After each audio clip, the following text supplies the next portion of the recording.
नमस्कार, आप देख रहे हैं राजीव टाइम्स। आपके साथ मैं हूं आराधना नामदेव।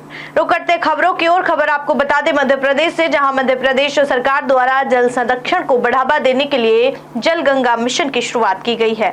इस मिशन के तहत इंदौर में जिला प्रशासन द्वारा कई महत्वपूर्ण कदम उठाए जा रहे हैं और कलेक्टर कार्यालय में एक अहम बैठक में जल संरक्षण के उपायों पर चर्चा की गई है। मध्य प्रदेश सरकार के जल गंगा मिशन के तहत इंदौर में जल संरक्षण को लेकर गंभीर प्रयास किए जा रहे हैं। कलेक्टर कार्यालय में हुई इस बैठक में जल संरक्षण के उपायों पर चर्चा की गई, जिसमें प्रमुख रूप से तालाबों और कुओं की सफाई, जल संचयन के उपाय और वृक्षारोपण अभियान को लेकर अहम निर्णय लिए गए। इंदौर कलेक्टर आशीष सिंह ने मीडिया से चर्चा करते हुए बताया कि जल गंगा मिशन के तहत व्यापक रणनीति तैयार की गई है, जिसमें प्रशासन के साथ साथ आम नागरिकों की भी भागीदारी सुनिश्चित की गई है। इस मिशन के तहत इंदौर में वृक्षारोपण कार्यक्रम भी शुरू किया गया है, ताकि जल संरक्षण को बढ़ावा दिया जा सके। जल संरक्षण के प्रति जागरूकता बढ़ाने के लिए अभियान भी चलाया जाएगा। जल संवर्धन को लेके माननीय मंत्री तुलसी सिलावट जी के द्वारा एक बैठक ली गई है, जिसमें कि ग्रामीण क्षेत्रों में जल संरचनाओं के सुधार को लेके और वृक्षारोपण को लेके समीक्षा की गई है। निश्चित रूप से हम लोग इन दोनों मुद्दों पर सर तालाबों के गहरीकरण को लेके भी सर उसमें मुद्दा उठा था। तालाबों के गहरीकरण को लेकर जो तालाब की मिट्टी, तालाब के गहरीकरण को लेके एक SOP बनाई जाएगी, जिससे उसका दुरुपयोग भी न हो, तालाबों का गहरीकरण।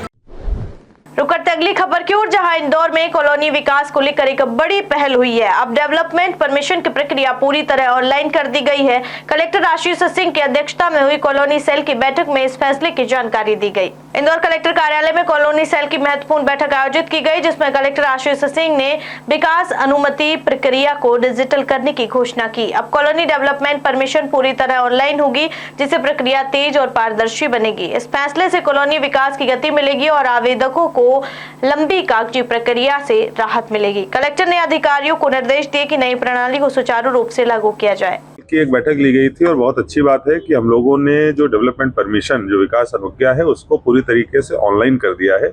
ऑनलाइन विकास अनुज्ञा देने की शुरुआत कॉलोनी सेल में हो गई है। उसके संबंध में सभी क्रेडाई के सदस्यों को जानकारी भी दी गई है। उसमें अगर कुछ संशोधन अपेक्षित है, कुछ परिवर्तन अपेक्षित है, उस संबंध में भी उनसे सुझाव प्राप्त किए गए हैं। निश्चित रूप से एक बहुत बड़ा कदम है। पूरी कॉलोनी प्रक्रिया की अनुज्ञा को पारदर्शी बनाने के लिए और समयबद्ध ढंग में पूरा करने के लिए ऑनलाइन करना एक बहुत बड़ा मील का पत्थर साबित है। तो आपको बता दें, इंदौर क्राइम ब्रांच द्वारा ऑपरेशन प्रहार के तहत बड़ी कार्रवाई की गई है, जहां पुलिस ने MD ड्रग्स के साथ एक लिस्टेड बदमाश को गिरफ्तार किया है। आरोपी के खिलाफ पहले से ही 30 से ज्यादा आपराधिक मामले दर्ज हैं और इंदौर क्राइम ब्रांच लगातार ऑपरेशन प्रहार के तहत ड्रग्स सप्लाई करने वालों पर शिकंजा कस रही है। पुलिस ने परदेशीपुरा थाना क्षेत्र के लिस्टेड बदमाश अर्पित वर्मा को गिरफ्तार किया है। पुलिस को सूचना मिली थी कि अर्पित गणेश मंदिर के पास पल्सर गाड़ी पर अवैध मादक पदार्थ की तस्करी करने वाला है। सूचना के आधार पर पुलिस ने मौके पर पहुंचकर जब अर्पित वर्मा को रोका और तलाशी ली, तो उसके पास से 11 ग्राम MD ड्रग्स बरामद हुई, जिसकी कीमत 1 लाख रुपए से अधिक बताई जा रही है। वहीं पुलिस ने आरोपी अर्पित पर NDPS की धाराओं में मामला दर्ज कर पूछताछ शुरू कर दी है। इंदौर पुलिस कमिश्नरेट की क्राइम ब्रांच के द्वारा लगातार ऑपरेशन प्रहार के तहत अवैध मादक पदार्थों की सप्लाई करने में और पेडलर्स को लगातार कार्रवाई की जा रही है। इसी तरह में सूचना मिली थी कि एक जो परदेशीपुरा और MIG का बदमाश है, वो कहीं ना कहीं सप्लाई करने की नीयत से घूम रहा है। इस पर से गणेश मंदिर की सूचना मिली थी। गणेश मंदिर के पास से एक पल्सर गाड़ी को रोका गया और जब उसके लड़के की से नाम पता पूछा तो उसने अपना नाम अर्पित वर्मा बताया और जब उसकी तलाशी ली तो उससे कब्जे से लगभग 10.5 ग्राम MD मिली है। इस पर से थाना क्राइम ब्रांच में 8/22 NDPS एक्ट के तहत केस रजिस्टर कर लिया गया है। अर्पित वर्मा के खिलाफ परदेशीपुरा और MIG थानों में, दोनों थानों में कुल मिलाकर 30 अपराध पंजीबद्ध है। 2 दर्जन से ज्यादा अपराध पंजीबद्ध है, जिसमें मारपीट, आर्म्स एक्ट के, एक्साइज के और NDPS के मामले हैं। इंदौर नगर निगम ने संपत्ति कर बकाया रहने पर बड़ी कार्रवाई की है, जहां शहर के गांधी भवन में स्थित कई दुकानों को सील कर दिया गया है। इस बिल्डिंग में कांग्रेस का कार्यालय भी स्थित है और नगर निगम का कहना है कि अगर जल्द ही बकाया कर नहीं भरा गया तो पूरी बिल्डिंग को सील कर दिया जाएगा। तो आपको बता दें कि इंदौर नगर निगम ने बड़ी कार्रवाई करते हुए गांधी भवन की 10 दुकानों को सील कर दिया है, जहाँ निगम के मुताबिक इस भवन पर करीब 10 लाख रुपए का संपत्ति कर बकाया था, जिसे लेकर यह कदम उठाया गया।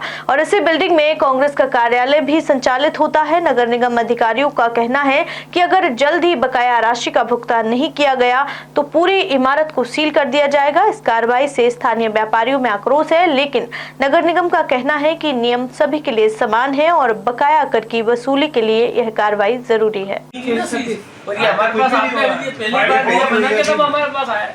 हमें तो जैसे हम तो ट्रस्ट को किराया देते थे, हमारे को तो कोई इस मायने में ही नहीं है। आगे 626 सर हम लोग को क्या है सब रेगुलर किसी टेनेंट का एक भी रुपया आउटस्टैंडिंग नहीं होगा सर हमारा। जी आज भी देखिए ये नगर निगम हम लोग निरंतर इस पे जो राजस्व वसूली के लिए सख्ती कर रहे हैं और मैं आपके माध्यम से सभी जो हमारे करदाता उनको भी आग्रह करता हूं कि आप सभी लोग अपना जो भी ड्यूज है नगर निगम इंदौर का उसको जमा करिए।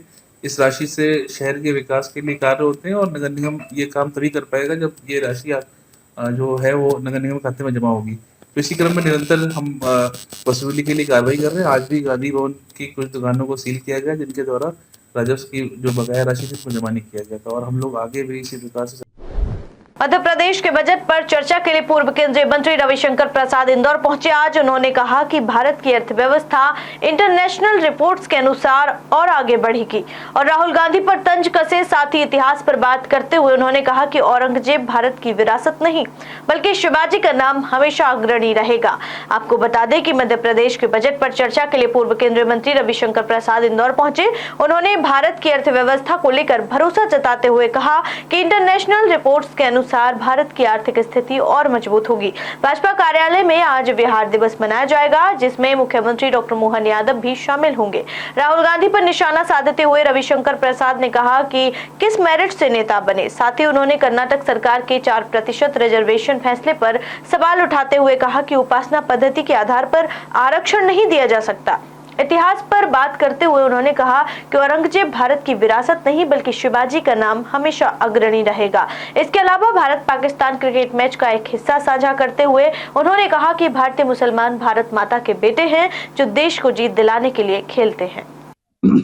उपासना पद्धति के आधार पर रिजर्वेशन नहीं कर सकते, आप रिलीजन के आधार पर रिजर्वेशन नहीं कर सकते। ये सुप्रीम कोर्ट ने बार बार कहा है, ये भारत के संविधान में भी निषेध है। फिर भी वोट बैंक के लिए कहां तक जाएंगे आप?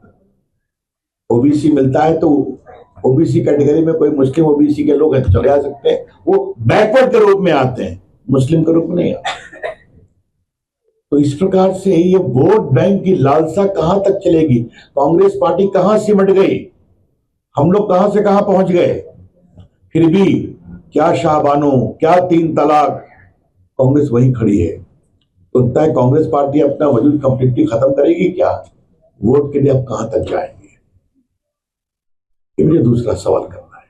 और अंतिम सवाल ये करना है, एक बहुत ही अच्छा निर्णय हुआ है योगी जी के द्वारा कि आगरा में औरंगजेब के किले पर जहां शिवाजी को कैद कर रखा गया था उसके सामने उनके सम्मान में एक बहुत बड़ा स्मारक बनाने की अनुमति दी गई है और महाराष्ट्र सरकार उसको बनाएगी। शिवाजी और औरंगजेब 2 व्यक्तित्व हैं भारत के इतिहास के। किसकी विरासत लेना चाहते हैं? औरंगजेब भारत की विरासत नहीं हो सकते। जब भी भारत की विरासत होंगे तो शिवाजी होंगे। जो लोग उस पर करते हैं अपनी राजनीति को करने दें, लेकिन ये स्पष्ट जानना चाहिए कि औरंगजेब कभी भी भारत की विरासत नहीं हो सकते। आज उनके डिटेल्स बताने की जरूरत नहीं होगी, क्रूरता के बारे में, कितने मंदिरों को तोड़वाया उन्होंने, लगभग 93 तो एक्नॉलेज करते हैं औरंगजेब की ऑफिशियल किताबों में। इस बुलेटिन में फिलहाल इतना ही। देश दुनिया की तमाम खबरें देखने के लिए देखते रहिए राजीव टाइम्स। नमस्कार।